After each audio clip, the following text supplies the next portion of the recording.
오늘은요 말씀으로 좀 많이 찾기도 할 거예요. 왜냐하면 성도님들이 이 말씀의 맥이 얼마나 이어지는지를 아마 알기 때문에요. 그래서 좀 말씀 잘 따라오시고 잘 들으셔야 됩니다. 제가 얼마 전에요 인터넷을 보게 되는데요, 좀 이렇게 내용이 좀 우리하고 너무 관계가 깊은 내용 같아서 한번 이걸 올려봤습니다. 어떤 거냐면, 독수리는요 까마귀보다 덩치가 2~3배가 크답니다. 근데 민첩성하고 기독성이 많이 떨어져요. 그런데 이 까마귀는 상당히 영리합니다. 그 다음 먹이를 두고 독수리하고 이렇게 무슨 일이 있으면 독수리가 때로 집단으로 괴롭히고 공격한답니다. 그때 적지 않은 까마귀가요 어떤 일이 있냐면 독수리 등에 올라간대요.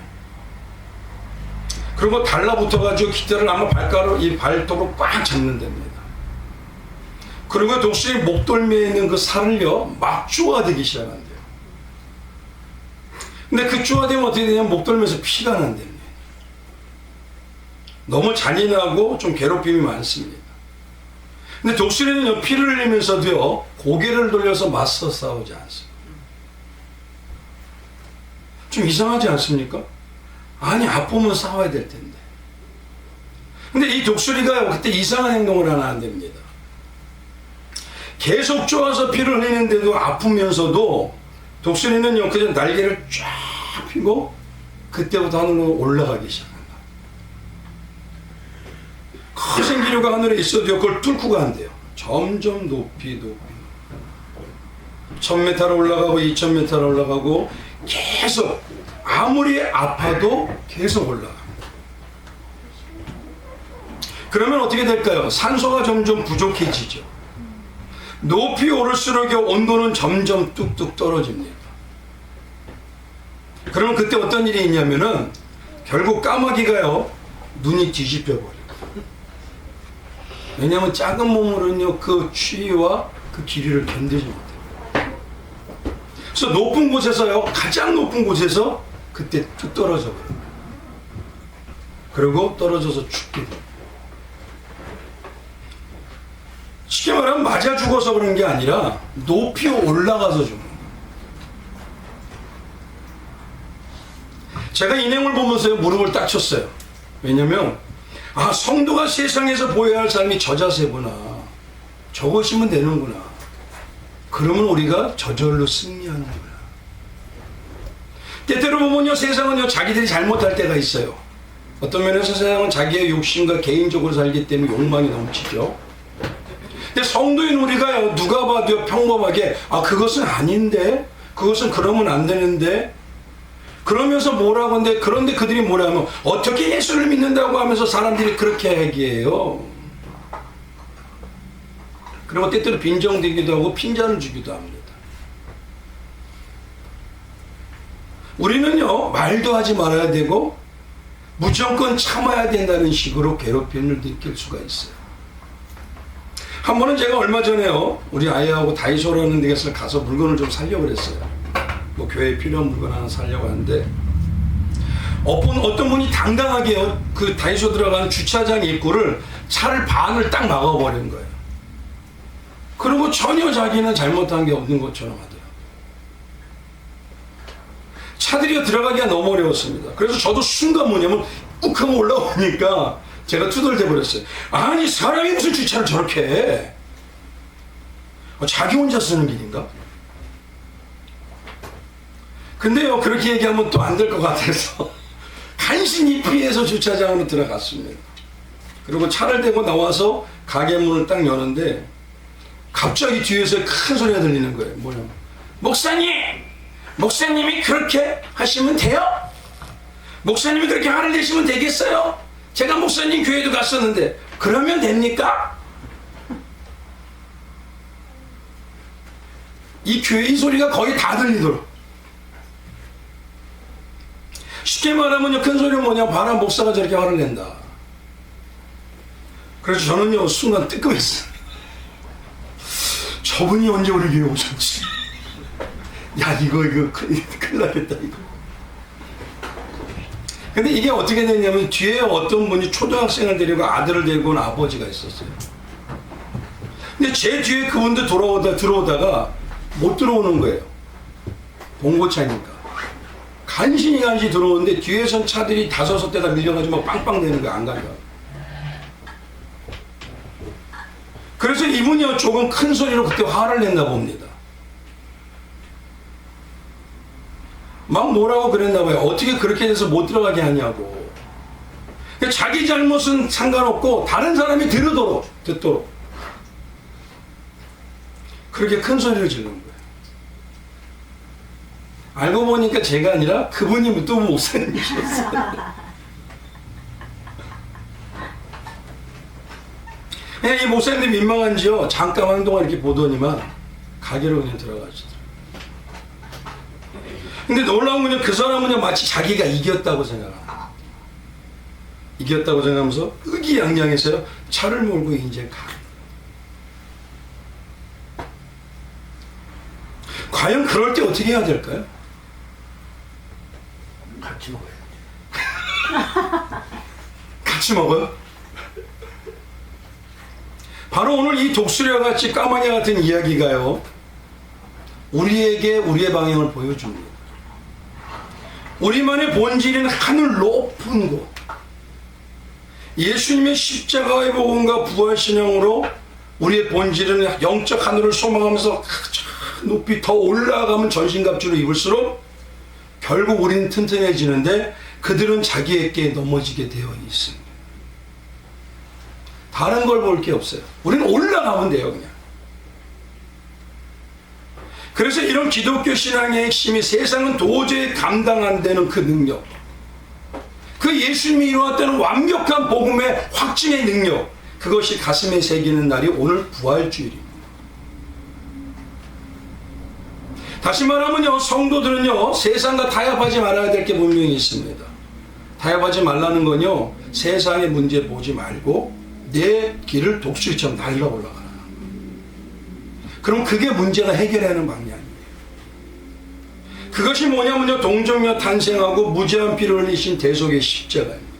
그리고 마지막에 이 모든 복음이 진짜 하나님께서 이루신 신적인 능력과 권세인 활용점정과 같은 부활입니다. 이것만큼은 타협하면 안 돼요. 근데 안타까운 게요, 기독교에 있는 많은 자들이 이걸 타협하는 모습이 점점 보여요. 교회는요, 이 세 가지만을 타협하지 말할 뿐만 아니라요, 기독교 신앙을 보면요, 이 세 가지 신앙을 무너뜨리기 위해서 사단은 어마어마한 괴교를 부려요. 역사적으로 봐도. 그리고 사상들이 많습니다. 예를 하나 들면요, 동정녀 탄생에 부인하기 위해서요, 마리아가 음탕한 여인이라고 해요. 그래서 다른 데서 다른 남자와 만나서 눈 맞아서 그렇게 해가지고 와서 속인 거다. 어떤 면에서 뭐냐면 자기 아들을 신적인 존재로 만들기 위해서 속인 거다, 마리아가. 십자가에 죽은 것도 마찬가지입니다. 십자가에서 죽은 건 아니라 기절한 거다. 그 기절한 거를 제자들과 사람들이 꾸민 거다. 죽었다고. 그래야지 다시 살아났을 때 놀라운 능력의 부활이 되니까. 부활도 마찬가지입니다. 처음 무덤에 간 여인들이 예수님이 말한 대로 이루어지는 신이라는 걸 알리기 위해서 시체를 숨긴 거다. 아니면 제자들이 숨겼던 거다. 그리고 처음부터 죽지 않았었다라는 정말 말도 안 되는 그 내용들을 기독교 역사에 내내 아주 징글징글하게 얘기합니다. 그건 다르게 말하면 기독교만은 진짜다라는 말과 같습니다. 왜냐하면 가짜들은 진짜를 괴롭히게 되어 있어요. 그래서 그동안 이 부활줄만 되면요, 부활이 정말 사실입니다. 성경적인 내용이 역사입니다. 그래서 사실적인 고증에 대해서 많이 말씀을 드렸습니다. 근데 오늘은요, 어떤 말씀을 드리길 원하냐면, 과연 이 부활의 능력의 놀라움과 권세의 역사를 어떤 성도가 체험하고 어떤 성도가 그 삶을 살아내느냐. 다 이루어지는 게 아닙니다. 이 부활의 신앙의 생명의 역사는. 분명히 교회에 있다고 해도요, 생명의 역사는 알곡에게만 있다고 말씀해 주시더라는 거예요. 성도란 이름이 다 붙어도. 그러니 모든 성도가 다 인격적으로 그게 이루어지는 게 아닙니다. 그럼 과연 어떤 성도? 교회 안에 어떤 성도가? 신앙 안에 어떤 성도가 일당백이 일당천의 능력이 되고, 한 사람이 모세와 같이, 한 사람이 바울과 같이 주님을 증거하면서 주님이 놀라운 역사를 이루는 사람이 되느냐, 그 어떤 성도가 되느냐, 그거에 대해서 오늘 말씀드리기 원합니다. 성경의 정의는 그래서요, 하나님의 비밀을 비밀답게 맡은 자라고 하는 게 바로 뭐냐면, 우리에게 깨달아서 그 비밀을 아는 자가 완벽한 승리하는 자라는 소리예요. 그래서 오늘 말씀에 보면요, 종료주일의 그리스도 안에서라는 말씀을 포함해서 말씀의 내용의 핵심이 뭐냐면, 하나님의 비밀을 아는 자라고 얘기합니다. 그거에 대해서 예정을 받은 자. 그 예정을 온전히 받은 것은 그리스도에서 모든 만물이 통일되는 완전한 역사를 이루는 자가 되느니라 라는 말씀이죠.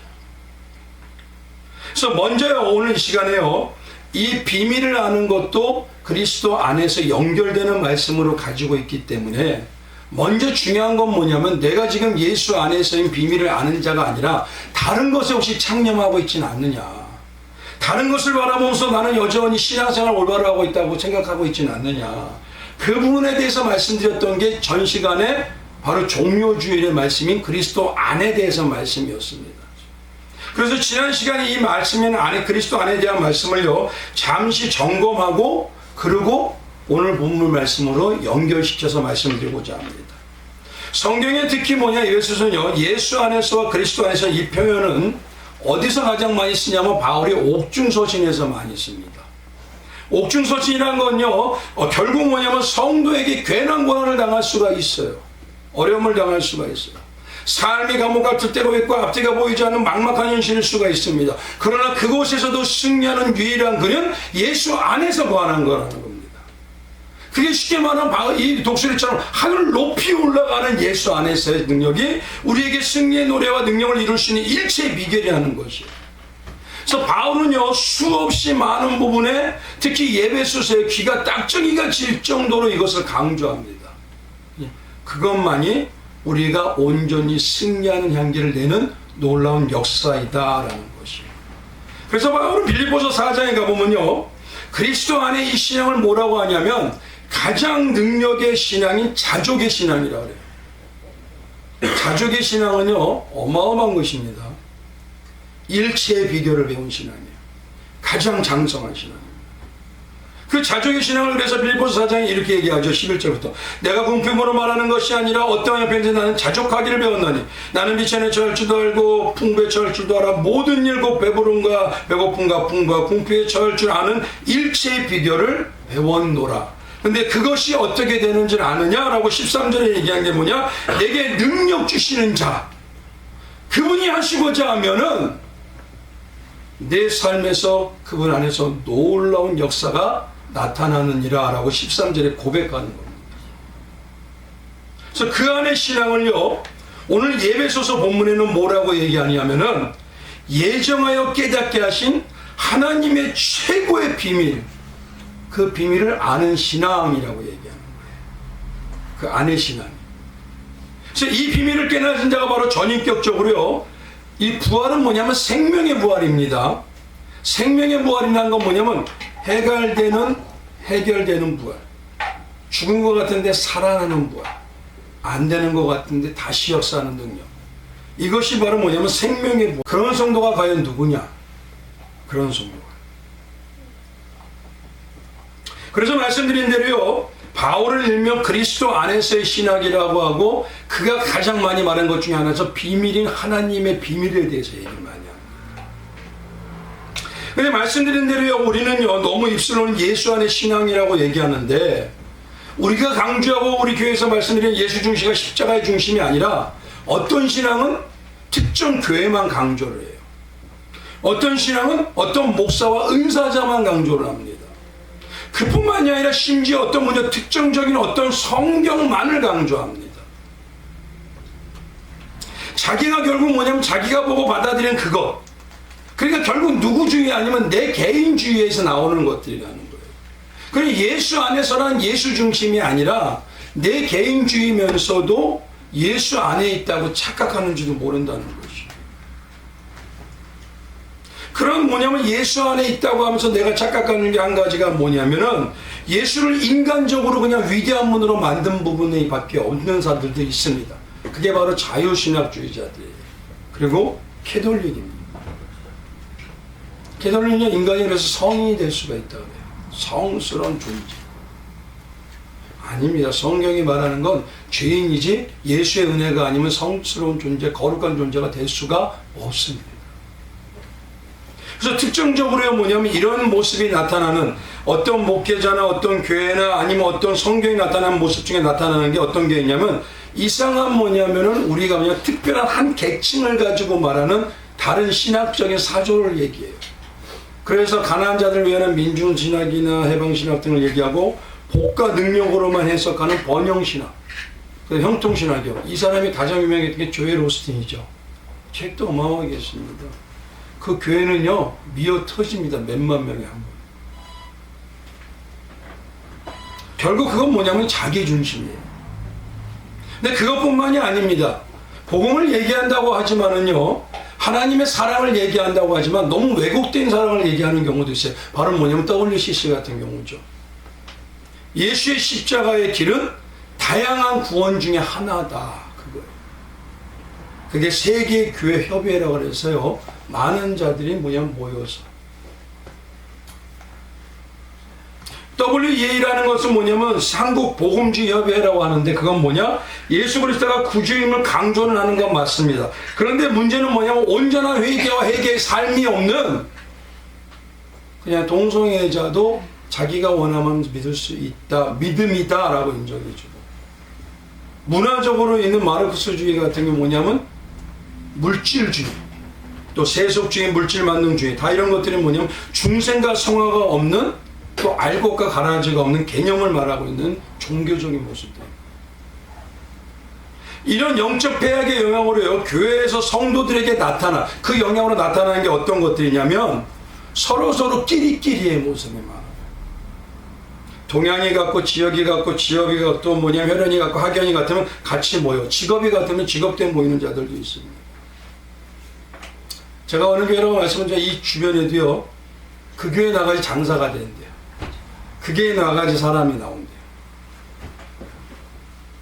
뭐 때문에 신앙생활이죠? 취미인가요? 이것이 가장 한국교회에 만연한 게 뭐냐면 이분법이에요. 지방세이 같고 정치세이 같으면 원수했다가도 친구 되고 친구했다가 원수. 바로 뭐냐면 이런 어떤 특정적인 그것이 영향력이 끼치면 이런 모습이 나타나는 거예요. 지금 가장 문제가 많은 게 시대적으로 무변불화라서 점점 확연하게 드러나는 게 바로 동성애예요. 쉽게 말하면 카톨릭은요 명분은 또 좋아요. 박애주의라는 명분을 가지고 인류 전체가 누구나 평등하게 사랑받을 수 있다. 그래서 교황부터 동성애를 그냥 무조건 인정해버렸어요. 미국의 연합감리교단하고 장로교회라는 건요 동성애를 가지고 있는 자가 교단에서 화장하고 씁니다. 이게 실제예요. 한국의 어떤 목사님들은요 어떻게 하는 얘기는 못하겠습니다. 동성애 축제, 퀴어 축제에 참가해서 자신 있게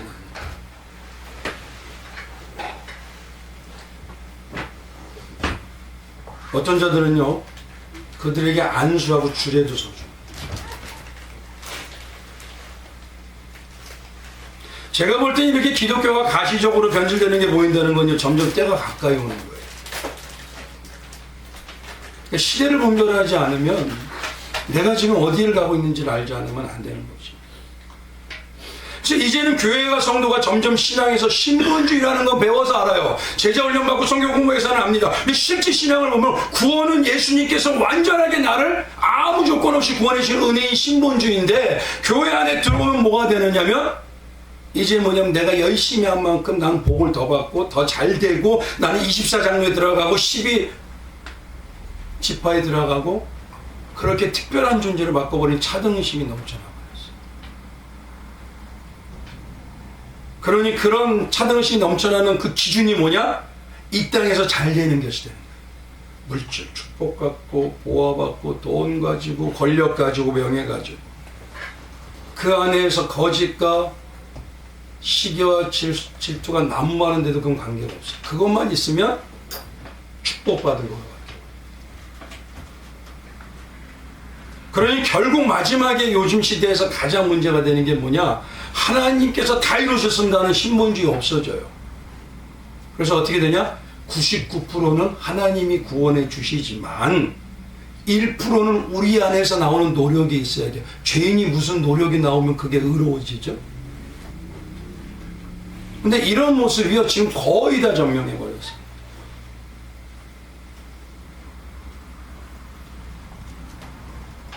결국 그 모습은요, 우리가 마귀의 세간살이와 같이 멸망으로 우리가 빨리 달려가고 있는 거예요. 그래서 오늘 예배소서에는 이런 정말 이것과는 반대되는 예수 안에서 예수님을 왕으로, 예수님을 내 주위로, 내 예수님을 임금으로 모시는 그 예수 안에 놀라운 신용을 이루는 길은 결국 뭐냐면 성도가 하나님의 비밀을 아는 것이다 라고 하시는 거죠. 하나님의 비밀을 아는 것이다. 그렇게 알아야 되는 이유가 뭐냐면 성도가 성도답게 신앙생활을 진실과 정직으로 하면서도 또 뭐냐면 세상이 감당 못하는 능력으로 살게 하기 위해서. 그래서 오늘 뒤에 말씀에 뭐라고 하냐, 모든 만물이 그리스도 안에서 통일되는 능력을 갖게 하기 위해서, 그것을 위해서 그리스도 안에 하는데 그 안에 사는 것이 뭐냐면 비밀을 아는 성도이다 라고 얘기하고 있는 것입니다. 그래서 정말 비밀을 아는 성도는요, 전인격적으로 우리의 삶에서 실패하고 무너지고 다양한 문제가 있을 때 해결의 소망과 해결의 기쁨을 누리게 됩니다. 문제가 있다고 해서 거기 있지 않아요. 문제가 있어도 독수리처럼 치고 본질로 올라가는 거예요. 그러면 문제는 해결되고 하나님의 놀라운 성령의 역사의 영의 사람으로 새롭게 능력을 갖추게 되는 것이. 그래서 어떻게 보면요, 한국교회가 문제가 너무 많아요 지금. 이렇게 많은 문제는요, 십자가 신앙은 강조를 해요. 근데 십자가 신앙은 강조하는데 십자가에 복음을 아는데 승리하신 부활의 신앙과 연결이 못해요. 부활의 신앙은 연결되는 게 뭐냐면 그분은 진짜 하나님이다 이 소리거든요. 그분은 전능하신 하나님이다. 이게 십자가에서 부활로 연결되는 신앙입니다. 근데 십자가는 알아요. 우리를 위해서 사랑해서 오셨다. 우리를 위해서 사랑해서 십자가를 지셨다. 근데 그분이 전능하신 하나님이라는 것은 연결을 시키는 거예요. 부활을 믿지 못해요. 그 부활의 첫 열매가 누구시죠? 예수님이죠? 그럼 첫 열매라는 거 그 뒤에 열매가 내가 믿는다면 예수님은 어디 계셔요? 그리고 어디 계셔요?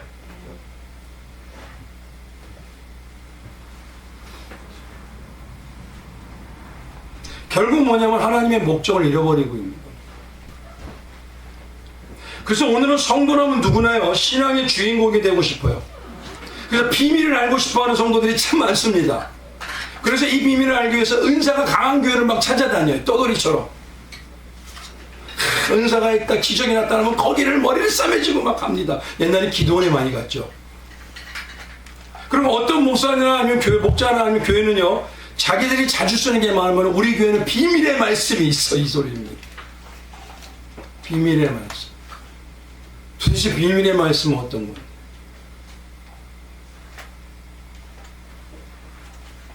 그래서 쉽게 말하면요, 예수 안에 있는 진짜 왕으로 섬기는 신앙이 그리스도의 비밀을 아는 신앙으로 하나가 되면 그것이 나왔던 가장 능력의 모습, 생명의 역사가 나타난 게 바로 부활신앙입니다.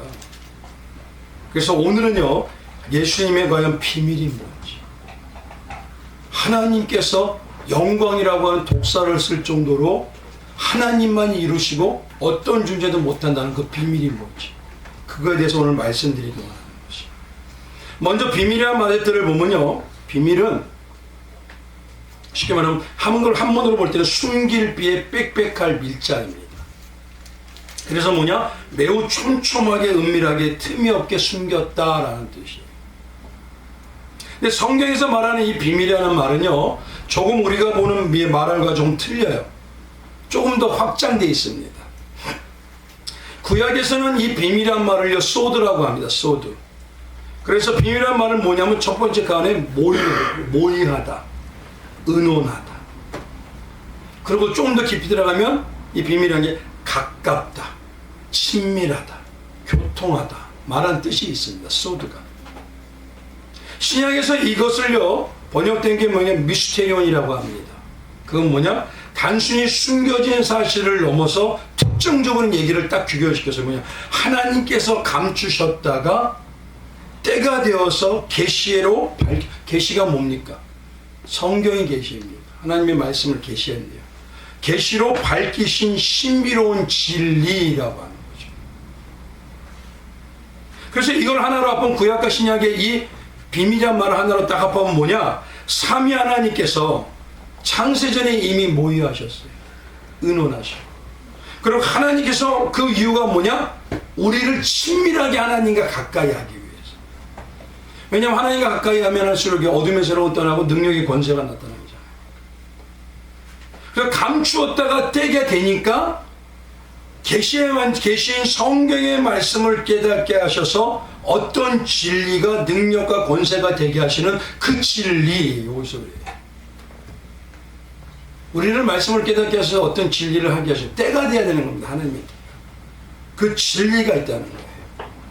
그래서 먼저 알아야 할 선 지식이 어떤 거냐면은 성경 전체에서 말하는 대표적인 진리가 뭐냐 이거예요. 진리. 항상 말씀을 드렸죠. 대표적인 진리. 그거에 대해서 예수님께서 누가복음 24장에 뭐라고 하냐? 감동과 감격을 잃어버린 제자들이 있었어요. 바로 누구냐면 엠마오로 내려간 두 제자. 그들이 예루살렘에서 십자가 지는 사건을 통해서 이제는 기독교는 끝났다라고 다 포기하고 내려가는 상황이었어요. 그들에게 예수님이 하셨던 게 성경의 말씀을 이야기하기 시작해요. 그리고 그 말씀 속에 오직 예수와 대속의 십자가만이 기록되어 있다. 이거를 얘기하니 결국 우리 안에 그들 안에서 마음이 뜨거워져서 다시 어떤 자리요? 죽을 자리인 예루살렘으로 다시 돌아가. 그거는 이제는 죽음도 나를 건드지 못한다는 거예요. 나를 죽음도 어떤 것들로 나를 막을 수가 없다. 그래서 요한복음 1장 14절에 뭐라고 하냐면은 말씀이 육신이 되어 우리 가운데 가시면 우리가 그 영광을 보니 아버지의 독생자의 영광이요 은혜와 뭐가? 진리가 충만하더라 라고 해줬어요. 예수 안에서만 있는 진리입니다. 그래서 항상 말씀드렸어요. 이런 선지식을 가지고 오늘 말씀을 들으셔야 돼요. 비밀을 쉽게 말하면요 이런 거죠. 군에 가면은요 많은 분들이 남자들은 알 겁니다. 군사적인 비밀이 다 있어요. 기밀이 있고. 근데 이 기밀은요 쉽게 말하면 한 나라의 사활이 걸린 기밀입니다. 근데 오늘 말씀의 비밀은 누구의 비밀이냐면 하나님의 비밀이셔요. 그럼 하나님 나라의 백성인 우리가 우리의 생사화복이 걸린 중요한 깨달음이라는 소리입니다. 그러니 성도라면 어느 정도 깨달아야 된다? 아닙니다. 반드시 깨달아야 된다는 겁니다. 그리고 반드시 깨닫도록 성경의 계시에 다 넣어놓으셨다는 소리예요. 결국 뭐냐면 여기에 관심이 우리가 없다는 건 성경의 계시에 관심이 없다는 소리하고 똑같아요. 특히 하나님의 비밀은요 이 땅뿐만이 아니라 하나님이 창조한 모든 세계, 지금 뭐냐면 전 우주적으로 영향을 끼치는 겁니다. 그래서 일명 뭐냐면 하나님께서는 생명과 승리의 비밀이라고 해요. 생명과 승리의 비밀. 세상의 군사적 기밀과 비밀을 얘기할 때는요 성능 좋은 무기나 제일 좋은 게 원자력 등이죠. 근데요 이런 뭐냐면 땅에 대한 파괴력만 얘기합니다. 그런데 결국 이 모든 것은 누가 주인이십니까? 이 땅은 하나님이시잖아요. 그럼 하나님이 목적에 맞다면 원자폭탄도 터뜨릴 수 있겠죠. 근데 아니라면 하나님이 어떠한 방법으로도 다 막아내십니다. 그거는요 아무 관계가 없어요. 그건 비밀축에 끼지도 못합니다. 문제는 중요한 게 뭐냐면 전능자에서 창조주신 하나님께서요 멸망과 창조를 하시고자 하면 밥 먹듯이 하실 수가 있어요.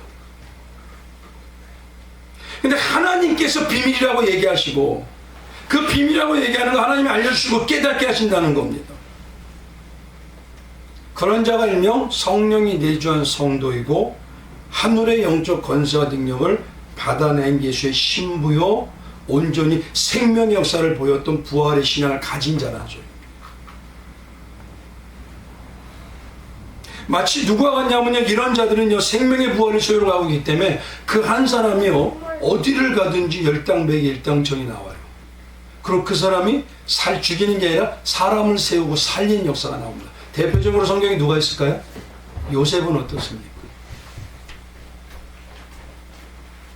세굽이라고 하는 세상이 다 망할 것 같은데 그 한 사람 때문에, 그 한 사람 때문에 애굽이 최고의 부강한 나라 살려냅니다. 모세는 어떻습니까? 노예로 다 묶여서 다 죽어갔다고 생각하는 그를 250만을 이끌어내요. 다니엘은요, 다 망해갔다는 왕국이라고 해도 이스라엘의 하나님의 신을 다른 나라에까지 가서도 증거하고 하나님이 내 참신이다. 그래서 그 왕까지 믿게 합니다. 바울은 어떻죠? 죽은 영혼을 살리잖아요. 교회를 세우고 손수건만 대도 놀라운 역사. 그에게 나타나는 신앙의 모습을 보면 과연 하나님의 놀라운 역사에 부응하는 그 부활의 능력이 어떤 것인지 우리가 익히 알 수가 있습니다. 그래서 성경에서 말하는 비밀을요 어떻게 성경에서 말하고 있느냐, 우리 다른 걸 찾을 필요가 없어요.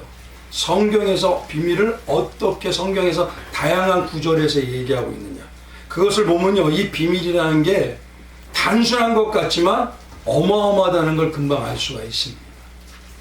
그래서 오늘 본문 8장, 에베소 본문 8절에 보면요 9절까지가요 이 비밀이 누구냐면 하나님의 가장 완벽한 지혜와 총명이라고까지 얘기해요.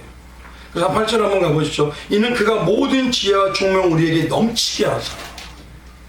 하나님의 지혜입니다 이거. 그리고 10절에는 뭐라고 하냐면요 모든 만물이 그리스도 안에서 통일되게 하시는 비밀이라고 얘기해요. 이걸 쉽게 말하면 옛날에 로마가 있었죠. 로마에서 뭐라 하죠? 모든 길로 어디를 통한다? 로마라. 그래서 일명 뭐라고 할까요? 팍스 로마나라고 합니다. 다 로마를 통하지 않고는 아무것도 될 수가 없어. 그러니까 성도는요 이 비밀을 깨닫는 것 외에는 아무것도 될 게 없습니다. 그걸 알아야 된다는 것이에요. 이것처럼 성도의 모든 영과 육의 신앙의 삶에 온전히 사단을 이기는 놀라운 통찰력과 능력이 바로 이 비밀을 아는 것에 있다는 거예요. 그것을 아는 것의 확증이 뭐냐? 생명의 살아나는 부활의 역사라는 것이죠. 그래서 이 비밀을요 다른 성경에 어떻게 하는지 이제 하나하나 보겠습니다. 오늘 이 구절마다 잘 보셔야 돼요. 단어 하나, 구절 그 하나가 완벽하게 어떻게 말하는지 알 수가 있어요. 첫 번째는요 디모데전서입니다. 디모데전서에는요 이 비밀을 이렇게 말합니다. 디모데전서 3장 9절에요. 깨끗한 양심의 믿음의 비밀을 가진 자라야 할지니. 이 하나님의 비밀을 조금 더 자세히 말하면 뭐냐면 하나님의 비밀을 하나님의 비밀을 아는 것이 우리를 어떻게 할까요? 깨끗하게 해요. 그게 일만 뭐냐면 거룩하게 한다는 것이. 그 비밀을 알게 하시고 아는 것이 거룩하게 만들어내가요. 그리고 거룩하게 만들 뿐만 아니라 성도가 정말 하나님 안에서 역사를 이루게 하는 믿음의 역사가 이거를 통해서 나타납니다. 그래서 믿음의 역사를 이루는 비밀이라고 오늘 본문 말씀, 디모데전서 3장에는 말씀하고 있는 거예요. 그럼 성경에서 말하는 믿음은요, 우리에게 어떻게 주어질까요? 조금 더 구체적으로. 그럼 어떻게 우리가 그 믿음을 받아서 장성하는 게 과연 뭘까요? 믿음의 비밀을 맡은 자로서 능력이 나타나는 존재가 되는 거예요. 그걸 로마서 1장 17절에 이렇게 얘기하고 있습니다. 복음에는 하나님의 의가 나타나서 어떻게? 믿음으로 믿음에 이르도록 장성하게 하나니에요. 기록된 바 오직 의인은 성도는 믿음으로 말미암아 살리라 함과 같으니라 라는 뜻입니다. 그게 바로 복음이에요. 쉽게 말하면 복음을 진짜 알 때, 그리고 깊이 깨달아 갈 때 그 복음의 주인 되신 예수님과 하나 되는 겁니다. 그러니 예수님과 하나 되는 신과 하나 되니까 하나님의 비밀을 아는 자가 돼요. 비밀을 아는 자가 되니 어떻게 될까요? 세상에 어떤 것에도 흔들릴 이유가 없죠. 그리고 놀라운 역사의 주인공이 되는 거죠. 바로 디모데전서에는 바로요 이렇게 얘기하고 있어요. 그 믿음의 비밀이 나를 깨끗하게 하고, 깨끗하게 하는데 그 믿음의 비밀이 어디서 오느냐? 복음을 통해서만 온다라고 얘기했어요. 두 번째는 뭐냐면 골로새서입니다. 이 골로새서에는요, 이 비밀을 그리스도 안에라는 말과 연결해서 아예 말하고 있습니다. 그리스도 아니라는 말과. 그래서 골로새서 1장에 다 가자마자, 시작하자마자 이렇게 얘기해요. 26절에 이 비밀은 만세와 만대로부터 감추어졌던 것인데 이제는 그의 성도들에게 나타났고, 이거 뭐냐? 성도들에게만 나타내 주시고, 하나님이 그들로 하여금 이 비밀의 영광이 이방인 가운데 얼마나 풍성한지 알게 하려 하십니다. 이 비밀은 누구냐면 너희 안에 그리스도시니 곧 영광과 소망이니라 라고까지 딱 집어냅니다. 그래서 뭐냐면 이 영광과 소망이라는 걸 우리가 알지만 28절에 이렇게 하죠. 우리가 그를 전파하여 각 사람을 권하고 모든 지혜로 각 사람을 가르치면 각 사람을 그리스도 안에서 어떤 자로? 완전한 자로.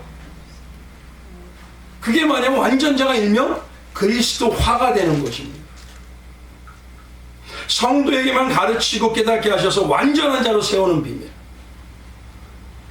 그 완전한 자로 참 깨달아지는 비밀은 일명 뭐냐면 예수 그리스도화가 된다는 거죠. 그게 예수가 내가 되고 내가 예수가 되어 이 땅에서 우리가 작은 예수로서 살아간다는 거예요. 이런 그는 골로새서 1장에 이렇게 말씀하신 것처럼요, 이렇게 완전하고 능력 있는 부활의 성도로 세우는 구체적인 신앙이 뭐냐 이거예요. 그래서 같은 골로새서 4장에 그 답을 얘기하고 있습니다. 비밀이 뭔지에 대해서 4장에 이렇게 합니다. 3절에 또한 우리를 위하여 기도하되 하나님의 전도할 문을 우리에게 열어주사 무슨 어떤 비밀? 그리스도의 비밀을 말하게 하시기를 구하라. 내가 이 일 때문에 매임을 당하였노라. 그리하면 내가 마땅히 할 말로 이 비밀을 나타내리라. 여기 잘 들어보십시오. 비밀을 어떤 비밀이라고 하죠? 그리스도의 비밀이라고 얘기하잖아요. 그럼 의가 뭘까요? 의. 우리가 얘기할 때 누구누구의 뭐, 누구누구의 뭐, 어떤 것의 뭐라고 하잖아요. 근데 오늘 본문 말씀 그리스도의 비밀이라는 건 그리스도만이 보이신 어떤 것, 그리고 그리스도에게만으로 나타났던 그것, 그 사건과 대성을 뜻하는 것이에요. 그래서 비밀을 뭐라고 하냐면 골로새서 그리스도의 비밀이라고 하는 그분의 비밀이다. 이거 그분의. 근데 그분의 비밀은 어떤 게 뭐냐면 마땅히 자기가 전해야 될 할 말이라고 해요. 비밀이 능력이 되는 건 어떤 때입니까? 배우기만 하는 거? 교회만 잘 나오면 되는 거? 아니요. 어떻게요? 전하는 거예요. 증인.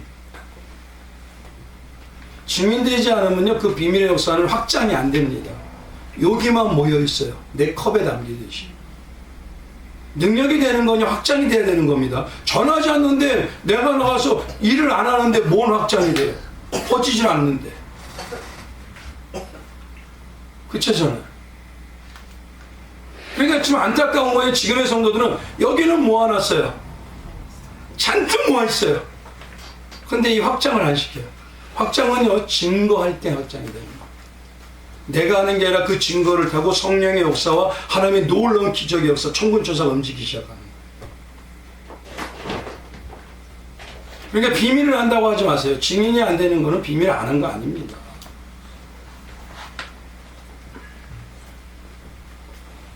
그럼 예수 그리스도께서요, 예수님만 모이고 강조하신 항상 말씀드렸던 그 비밀, 그것이 뭐냐라는 걸 알려주신 게 바로 오늘 예배소서 말씀이에요. 예배소 3장에는 이렇게 얘기하고 있어요. 2절부터 4절까지 이렇게 합니다. 너희를 위하여 내게 주신 하나님의 그 은혜의 경륜을 너희가 들었을 터이라. 곧 계시로 내게 비밀을 알게 하신 것은, 그렇죠? 계시가 성경에 있잖아요. 성경을 비밀을 알게 하시고 내가 먼저 간단히 기록한 것 같으니 간단하게 알려주는 거예요. 그 비밀이 뭔지. 4절에 이것을 읽으면 내가 누구의? 그리스도의 비밀을 깨닫는 것을 너희가 알 수 있어요. 그리스도의 비밀을 알 수 있다는 거예요. 근데 그 비밀이 뭐냐? 은혜의 비밀이야. 은혜의 비밀. 그래서 이것을 뭐냐면 은혜요 그리스도의 비밀이라고 얘기하고 있어요. 지금 에베소서의 바울은. 그래서 계시로 알려주는 게 뭐냐? 은혜의 경륜이 느껴지게 하는 거예요. 얼마나 그게 깊고 대단한지. 그리고 그것을 계시로 알게 되니까 아 이게 그리스도의 비밀이었구나 라는 걸 깨닫게 된다는 거죠. 말씀드린 게요, 계신 성경을 통해서요, 말씀드렸죠, 앞에서요, 선지식이라고 말씀드리면서 은혜 비밀이라고 하는 게 뭡니까? 그게 십자가 은혜 아닙니까? 그 사건, 예수님의 그 사건, 예수님의 그걸 누가복음에 말씀하실 때, 그래서 24장에 말씀을 항상 말씀드리지만 봉독해면 40절에 있습니다. 또 이르되 내가 너희와 함께 있을 때 너에게 말한 바 곧 모세의 율법과 선지자의 글과 시편에 나를 가리켜 기록된 것이 이루어져야 하라 한 말이 이것이, 성경 모든 것이 이것이다, 이것입니다.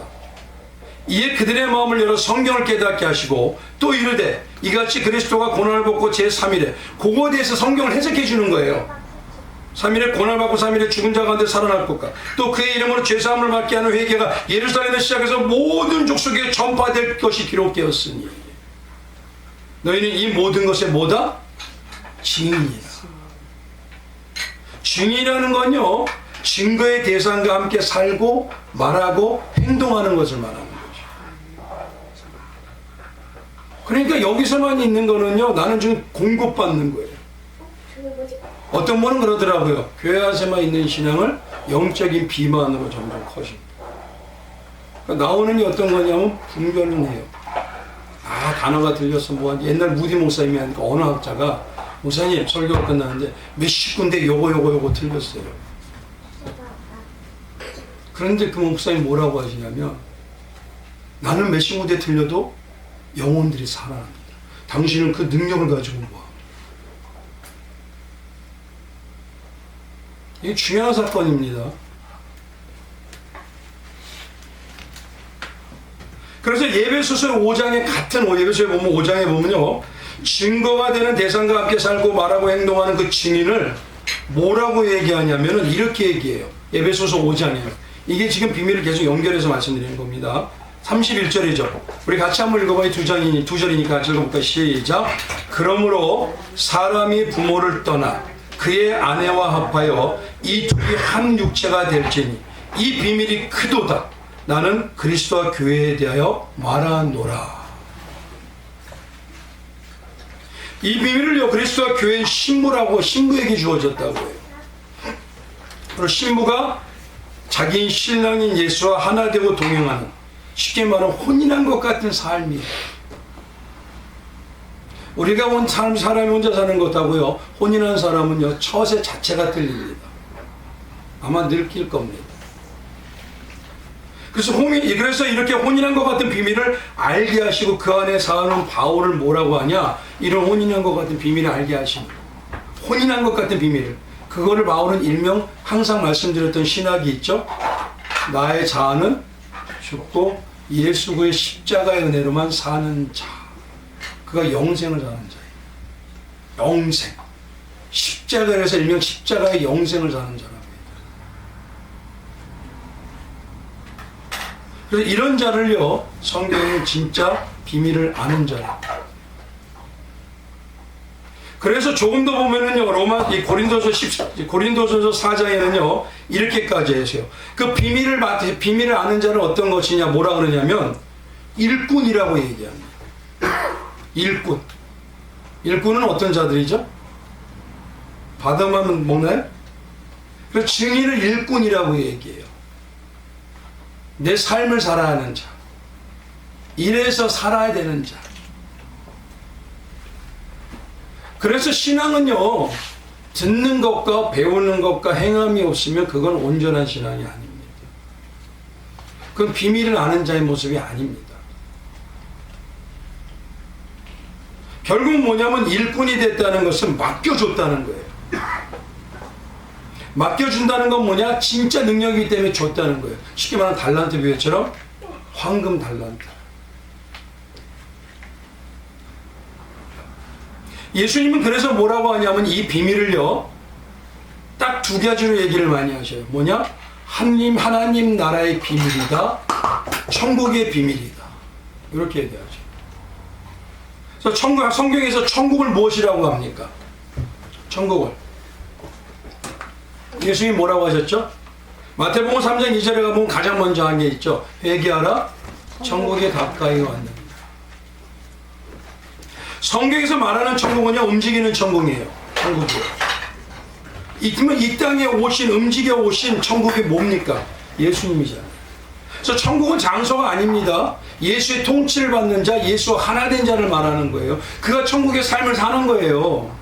그러니까 자꾸 우리 장소 개념을 가지면요, 해석이 안 나옵니다, 성경은. 그래서 천국, 이 땅에서부터 천국의 삶을 살아라는 거예요. 그게 뭐냐? 예수와 동행해라. 예수와 동행하려면요, 맨 먼저 예수가 얼마나 대단한 능력인지 비밀을 알아야죠. 그 비밀을 모르니까 입술로는 예수와 동행한다고 하는데 실제 삶을 보면 여전히 세상에 묶여 있어요. 그러니까 예수가 동행이 아닙니다, 그건. 예수가 진짜 뭐냐면, 우리가 어떤 영화에 보면요, 황금 지도를 갖고 있다고 생각해 보세요. 그럼 황금 지도를 가지고 있는데 집에다 모셔놓고 나는 내 삶을 다른 삶 살아야지 이럴까요? 그거 찾으려고 가치관이 빌트일 수밖에 없습니다. 진짜 예수를 황금 지도로 비밀이라고 여긴다면 그럼 성경을 통해서 찾으려고 안 할까요? 성경에 가까이 하지 않을까요? 기도를 통해서 예수님이 자꾸 응답을 구하려고 안 할까요? 성경의 말씀대로 일꾼이 되고 증인이 돼야지 능력이 나타난다면 안전할까요? 그래서 이 부활주일날 오늘은 저희는 끝나고 잠시 전도를 할 겁니다.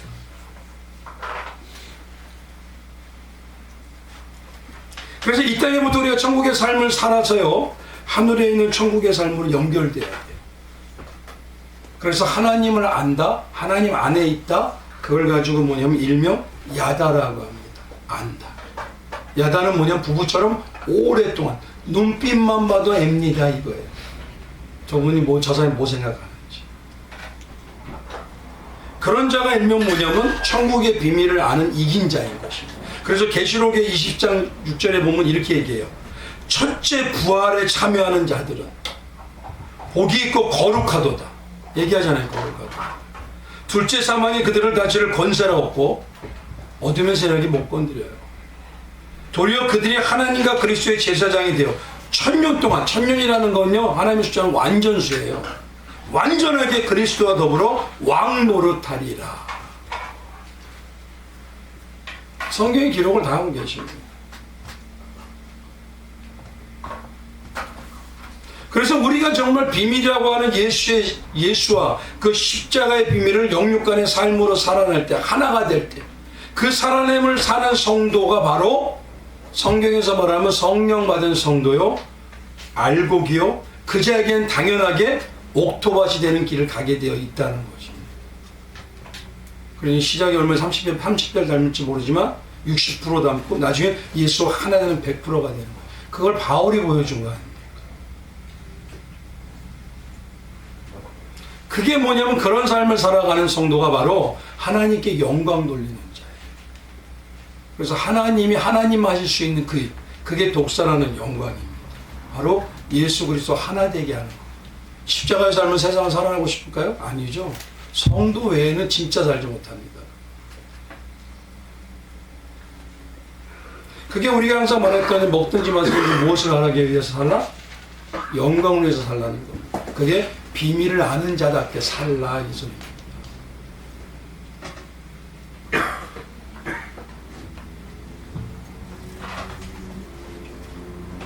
그러니 우리가 정말요, 예수의 비밀을 알고 만나는 자들은 그것이 온전한 능력으로 알기 때문에 연합되는 자로 살려고 해요. 그리고 복을 중심으로 삽니다. 근데 그 복은 예수와 동행이 복이에요. 그런 자가 일꾼이고 증인인 것이에요. 근데 삶에서 날마다 불평과 불만이 넘치고서 조금 고백했다고, 조금. 예수님 나의 구주입니다. 조금 고백했다고. 헌신과 봉사를 조금 했다고. 그걸 비밀을 아는 자가 아닙니다. 비밀을 아는 자로서 가는 과정에 있을 뿐이지. 제가 하나 말씀드리니까요, 지금 결론적으로 이 정도만 말씀드려도 하나님의 비밀이 뭔지는 대략 아시잖아요. 항상 말씀드렸던 거. 근데 여기서 하나만 더 말씀드리고 싶은 건 뭐냐면요, 우리 성도님들에게 이 부분에 대해서 날마다 강조를 하고 날마다 정답이라고 항상, 그래서 제가 모든 설교에 제가 답은 뭐지요? 그러면 성도님들이 이제 아셔요, 모르셔요? 다 아시죠? 근데 그 정도가 됐다고 그래서요, 느끼기를 아무것도 아닌 것처럼 느끼는 분도 있어요. 그냥 별거 아닌 것처럼, 그냥 당연한 것처럼. 근데 하나님은요, 이 비밀을, 예수 그리스도의 십자가의 비밀을 아무나 주지 않는다고 합니다. 오직 어떤 자에게만 주신다고 기록하고 계셔요. 신구약에 다 말씀이 이 말씀이 있는데요, 그 시작이 어디냐면 이사야서입니다. 이사야서에 뭐라고 하냐면 6장에 이렇게 했어요. 이렇게 말씀하셔요. 하나님이 이사야에게 얘기하십니다. 8절에 내가 또 주의 목소리를 들으니 주께서 이르되 내가 누구를 보내면 누가 우리를 위하여 갈고 하시니 그때 내가 있어서 하였더니. 보십시오. 증인으로 가잖아요. 여호와께서 이르시되 가서 이 백성에 이르기를 너희가 듣기는 들어도 깨닫지 못할 것이요 보기는 보아도 알지 못하리라 하여 다 열어주지 않는다는 소리입니다. 똑같이 봐요. 똑같이 생각한다는 게 아닙니다. 근데 10절에 이렇습니다. 이 백성의 마음을 둔하게 하며 그들의 귀가 막히고 그들의 눈이 감기게 하라. 염려하건대 그들이 눈으로 보고 귀로 듣고 마음으로 깨닫고 다시 돌아 고침을 받을까 하노라 하시니라. 하나님이 다 열어주지 않아요. 절대. 부활의 신앙의 능력은요, 아무에게 주지 않습니다. 어린아이에게 주지 않습니다. 쉽게 말하면요, 수백억을 어린아이에게 주면 어떻게 돼요? 가장 날카로운 칼을 어린아이에게 주면 어떻게 돼요? 부활은 그래서 장성한 신앙입니다. 그래서 이사야가 여기에 물어봐요. 그럼 언제까지 그들을 열리지 않게 막습니까? 그 11절에 뭐냐면 이렇게 얘기합니다. 이사야가 내가 이르되 주여 어느 때까지입니까? 어느 때까지? 근데 하나님 뭐라 하냐면 이러시되면요, 성읍이 황폐하고 주민이 없으며 가옥에서 사람이 없고 이 토지는 황폐하게 되며 여호와께서 사람을 멀리 옮기셔 이 땅 가운데 황폐한 곳이 많을 때까지니라. 근데요 13절에 이렇게 해요. 그 중에 10분의 1이 아직 남아 있을지라도. 그럼 10분의 9가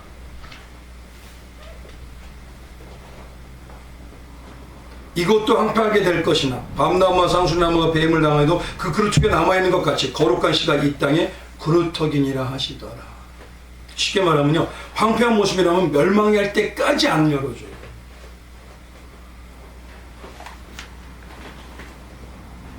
그래서 바울이 그 얘기하는 겁니다. 우리가요, 하나님 안에서 부활의 소망이 없다면 내 믿음이 헛되다. 어느 정도요? 10분의 1이죠. 그럼 생각해 보시죠. 우리는 한국의 전 세계 인구가 몇 명? 지금 대략 70이 좀 넘, 70억이 넘는답니다. 그 중에 7억 분이에요. 꼭 맞는 건 아니에요. 근데 퍼센트로 따지면 그렇다는 거예요. 그래서 예수님은요, 이사야서 말씀을 뭐라고 하느냐? 마태복음 13장에 이렇게 얘기해요. 제자들이 예수께 나와 이르되 어찌하여 그들에게 비유로 말씀하시나이까? 대답하되 단호하게 합니다. 천국의 비밀을 아는 것이 너희에게는 허락되었으나 그들에게는 하나 아니니라. 그들에게는 아니되 물은 있는 자는 받아 넉넉하게 되되 없는 자는 그 있는 것도 빼앗기리. 그러므로 내가 너희들에게 비유로 말하는 것은 그들이 보아도 보지 못하며 들어도 듣지 못하며 깨닫지 못함이라. 그리고 14절 이렇게 이사야의 예언이 그들에게 이루어졌습니다.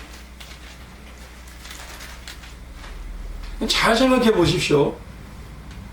문제는 뭐냐면 내가 비밀을 아는 자라는 게 뭐냐 이거예요. 성경에 일꾼이라고 얘기하고 증인이라고 얘기하잖아요. 그러고 난 다음에 이 마태복음 13장 뒤에 얘기하신 게 뭐냐?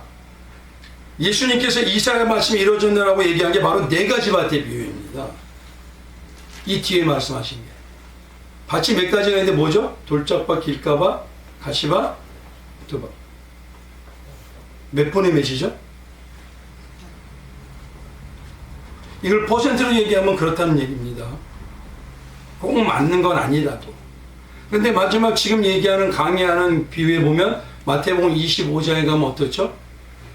슬기로운 미련한 알고 근데 그들이 다 어떤 자들이에요? 기다린다고 하는 자들. 잘 기억하셔야 됩니다. 지금. 그러니 제발 내 신앙이 십자가 신앙과 부활 신앙이 있다고 착각하지 마세요. 바울도 그러지 않았습니다. 선한 싸움 달려갈 길 달려가고 다 달려갔다고 마지막까지 그렇게 살았는데 무슨 자신을 그렇게 하는 거죠, 우리가?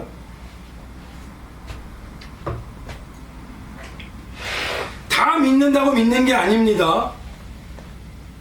쉽게 말하면 지금 내가 그 증인의 삶을 살고 일꾼이 산다는 건 뭐냐? 이걸 신앙으로 얘기하면 이겁니다. 십자가와 예수 그리스도의 그 은혜의 감격과 감동이 있는 살아있는 자, 부활의 생명으로 살아있는 자, 감격과 감동이 있는 자, 그가 믿음을 가지고 있는 자예요.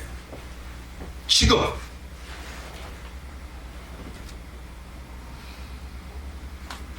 마태복음 7장에 가보면 뭐라고 합니까? 주여 주여? 다 아니죠? 그들이 어떤 일을 합니다. 목사들도 했어요, 선지자. 그들이 죽기도 했어요. 그들이 능력도 행했어요. 근데 예수님 뭐라고 하냐면 마태복음 7장의 21절부터 23절에 보면 불법을 행한 자는 내게서 떠나가라. 떠나가면 어디로 가? 예수님 떠나면요. 어디로 가는 거죠? 카톨릭처럼 연옥으로 가나요?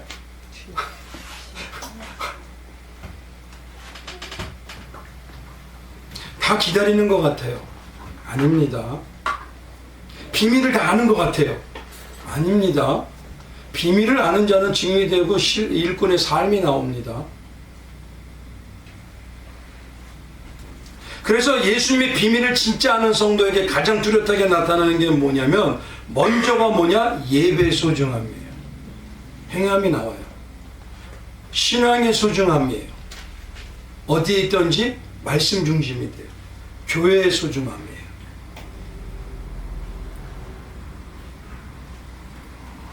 그러니 한번 보시죠. 예배의 소중함을 느꼈던 어떤 자. 말씀은 조금 우리보다 많이 배우지 못했다도 그들은 핍박의 나라에서 어떻습니까? 북한은 어떻습니까? 지금 중동은 어떻습니까? 거기요 그리스도인들 중에서 순교하는 자들 나옵니다. 지금 저번에 말씀드렸죠. 가나라고 하는 땅은 어떻습니까? 이슬람 교도들한테 뭐냐면 총으로 쏴 죽여도 예배드려요. 폐허한 그곳에서.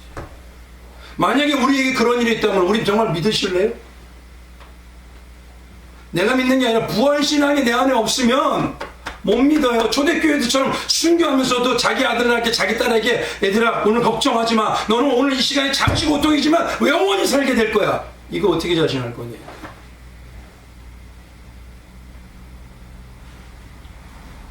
한국 기독교는요 하나님이 너무 풍족하게 해주셨어요. 가진 게 많아요. 그러니까 갈급함이 없어요. 예수에 대해서. 선지들이 가졌던 그 놀라운 능력을 다 잃어버렸어요. 지금 예수의 부활의 신앙을 가졌다. 너무 물질의미예요.